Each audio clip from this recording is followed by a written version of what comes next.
বৌদি আজকে রাতের বেলায় চলে আসলাম হ্যাঁ এই কাঁঠাল নিয়ে। রাতের বেলায় কি ভেজ বিরিয়ানি পাবো কাঁঠাল দিয়ে? হ্যাঁ ভেজ বিরিয়ানি পাবে। এই নাও 4 কেজি কাঁঠাল আছে। হ্যাঁ ভেজ বিরিয়ানি হবে তো? হবে হবে হবে। আছে এটাতে না তৈরি না করবে? এখন আছে এটা। এখনো আছে? এটাতে হ্যাঁ কাঁঠাল আছে নাকি? হ্যাঁ কাঁঠাল আছে। কাঁঠাল দিয়ে ভেজ বিরিয়ানি কাঁঠালের, করো? হ্যাঁ। কাঁচা কাঁঠালের? কাঁচা কাঁঠালের। বলছি তাজা কাঁঠাল হবে তো? আমি হ্যাঁ যেরকম একদম নিয়ে আসলাম, একদম, হ্যাঁ হ্যাঁ ওই রকমই হবে। একদম তাজা হ্যাঁ আর তাজা, এটা তাই তো? একদম ডিপ ফ্রাই, একদম ডিপ ফ্রাই। মানে ডিপ ফ্রাই বলতে মানে আমি আবার ইংরেজিটা কম বুঝি একটু, যদি বলো।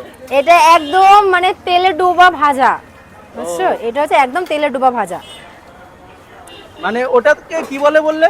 Deep fry, deep fry. Deep আচ্ছা, ফ্রাই বোঝো না? এটাকে মানে এটাকে আমি একটু ইংরেজিটা কম বুঝি, ও বুঝলে? আচ্ছা, তোমাকে তাহলে শুদ্ধ বাংলা বলতে হবে। আচ্ছা, মানে বিরিয়ানি কত করে? এই যে 100 টাকার 50 টাকা। 100 টাকা? এটা 100 টাকা? হ্যাঁ আর ওটা 50 টাকা? হ্যাঁ, এটা 1000 ml আছে, এটা 500 ml আছে। আর এটা শুধু বৌদির দোকানেই পাওয়া যাচ্ছে, তাই তো?